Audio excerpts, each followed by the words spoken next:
Hello everybody, it's David from Revolution Learning and Development. Going to be taking a look at some of the scribbles in my notebook today, in particular at time management. And today's subject is Stephen Covey's Urgent and Important Matrix. So this particular book comes from Covey's books around these 7 habits. And this particular model is based around these 3 habits here. Habit number 1, be proactive. In other words, thinking about what you've got coming along. What have you got coming up that you need to get completed? Forward planning, thinking ahead. Habit number 2, start with the end in mind. In other words, before you start anything, consider what you would like the end result to look like. Try to have a goal or an objective, or at least a clear vision about what it is that you're trying to achieve. And habit number 3 from this list is put first things first. This is about making sure you're working on the most important things, making sure that you don't get bogged down on those smaller, less important tasks. You might have seen the video that Covey once done of trying to put big rocks and small rocks into one container.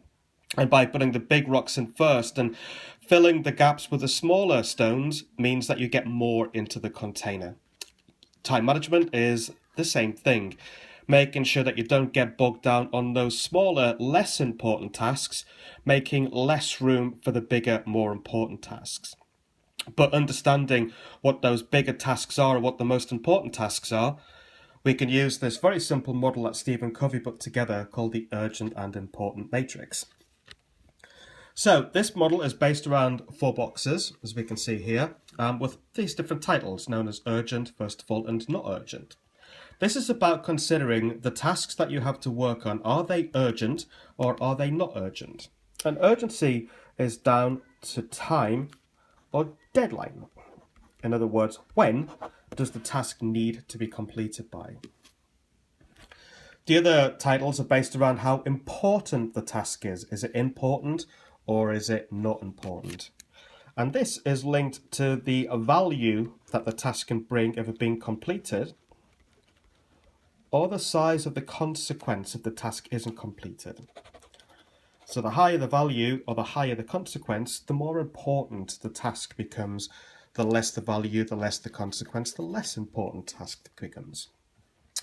So this gives us our 4 boxes then, which starts with this box number 1, it's titled here, which is tasks that are defined as urgent and important. Now, although not in the original model, I believe that there are 2 categories of these tasks. So I split this box in half. And I think that some of these tasks are defined as unplanned, and some of them are described as planned. So unplanned tasks, so these are tasks that happen unexpectedly. And when they do happen, there's a sense of feeling that we have to drop everything that we're currently working on to deal with them. So I've got a couple of examples here. So Covey defines these as crises. So this might be things, for example, that are broken. So you may well work in an environment where a lot of your systems are on a computer or online, for example. And if that system breaks and you can't continue to do your work, business begins to slow down, it needs taken care of. And those are the things that potentially you want to put into box number 1, those unplanned, unexpected events. A great example of this is a fire alarm going off. If a fire alarm does go off, it's urgent. We know for a fact that you need to react to it. And of course, it's important.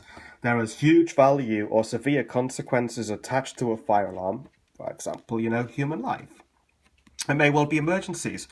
For example, somebody's had an accident at work, or something else has occurred which you believe needs an immediate response.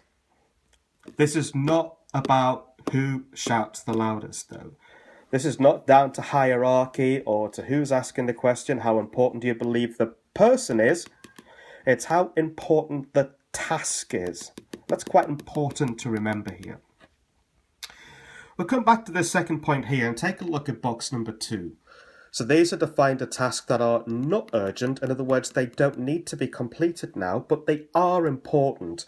So they do have high value or high consequence attached to them. Now, these are the things that we can actually be a bit more proactive about. We know for a fact that they're coming. They just don't need to be done just yet. So I've got some examples from my world in here, which are having coaching conversations with my staff, calling customers back. It may well be that there are some meetings that you have to go to that are quite important. It may well be some reporting that you have to do. But we tend to find that tasks that go into box 2 are often either regular tasks, or if it's a project that you're working on, so there's a definitive start and end point, they are certainly planned tasks. We know for a fact that they're coming along. The idea is, though, that as the deadline for these tasks becomes ever nearer, the tasks will move from box 2 and eventually slide themselves over into box number 1. Now, box 3. These are tasks that are urgent, but what we describe as being not important. And we tend to find, for example, these tend to be interruptions. People coming to your desk, for example, asking some questions, or an email that's popped up into your inbox, or a telephone call. The things that are unplanned potentially, but they get in the way and stop us from working on the more important things that we should be working on. The thing is, though, these could also be regular tasks. So we've kind of identified sort of planned or regular tasks in terms of tasks that are important, but there may well also be tasks that were not urgent but now need doing, but we know for a fact there's no importance. Again, this could be sort of some meetings that you go to. Have you ever been to a meeting that you go to, maybe it's week in, week out, and you know for a fact that you walk away from it thinking, there's no value to this, it's not adding anything, and if I didn't go, what's the worst that could happen? That report that you do at the end of every week, what happens with it? Is there a different way that you can communicate that maybe it's on a face-to-face basis? Does it need to be done in the way that it needs to be done in? And tasks that fall into box number 4, these are tasks that are neither urgent, so not urgent, or not important. You may well find yourself checking Facebook on a regular basis during the day, or checking the news channel, or checking the news website to find out what's going on in the world. All of the time that is spent on these things here are eating into your time that's required to complete these more important tasks. And the more time that we spend here, the more our deadline is pushing, the more these 2 tasks, or box 2 tasks, are sliding and working their way over into box number 1. You also might find that some of these things are longer term projects. So you know for a fact that there is something that you would like to take a look at, or something you would like to change, but it's not majorly important just now. It may well be eventually that something changes and it pushes this task from here up into box 2, and then eventually it becomes box 1. But for now, you're happy to have those things sat on your to-do list, not necessarily going anywhere.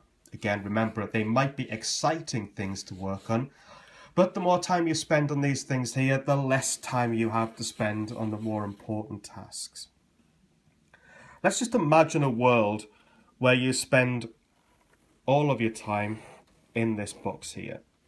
If this is packed full of tasks, things that need to be delivered now and things that are hugely important, you're going to find yourself burning out.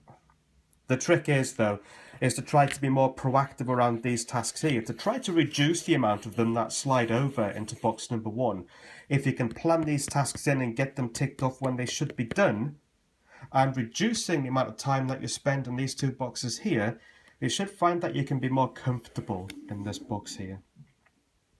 That's done by forward planning, scheduling tasks in, making sure that you allocate the time to complete them where possible, and of course dealing with these things effectively as and when they do happen. Just try not to allow everything to slide across from box 2 into box 1. The more proactive you can be, the less stress and the less burnout you'll have here. And also identify the tasks that sit in this box here. How can you reduce the amount of interruptions that you get from people? Use coaching instead of giving people direct answers. Ask them, what do they think? If there are some tasks that you know for a fact don't add value, see if you can get rid of them altogether Can you get rid of them? Or at least reduce the regularity of how often they're done? Gather information, gather facts and figures that show how much time you spend on these tasks and how it impacts on your time and ability to get these things done here. Have conversations with people to say, look, I'm spending more time working on things that don't add value to the business or don't have big consequences, and it's impacting on my ability to get the things that are more important done. Can we reduce the amount of time that is spent? Can we reduce the regularity of how often these tasks are completed? Be wary though, the more time you spend in box 1, that you need to go somewhere potentially to find respite. And that place tends to be here.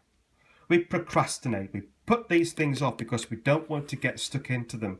So think, let's have a quick look at Facebook to see what people are saying today. Or let's have a look at what's going on in the world. Great, you get away from doing those big, more important tasks. But still, time is ticking away. And yes, you might have put some of these things off.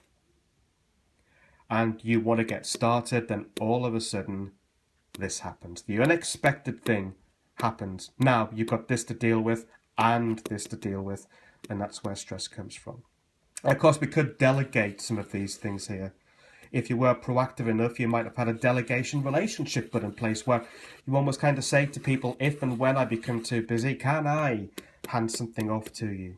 But it's not fair on them though, when you know for a fact that with better planning and less procrastination around these things, certainly spending time on box 4 activities, or you know for a fact you could have had some of these things reduced, you could have had more time to spend here. Just think about this. All right, granted there's a difference between ideal world and real world, but we can kind of see what Covey was trying to say with this model. And in fact, there's a lot of truth in there. Putting first things first, working on the most important and urgent things first. Considering what's coming, be proactive, consider what I've got coming up. If I've got nothing in this box here, then I should be trying to get some of these things done here. Reducing the amount of interruptions and reducing the amount of tasks that you work on that have no value or no consequence. Reduce them or get rid of them, and just be wary of yourself coming from here to here and looking for respite, using this as procrastination. And just remember that those things will sit there. They might be exciting things to be working on, but are they the most important things? Look, you can find out more about time management on our website, www.revolutionlearning.net. Check out some of the other videos in David's notebook. We hope you found this one useful, and we'll speak soon. Bye.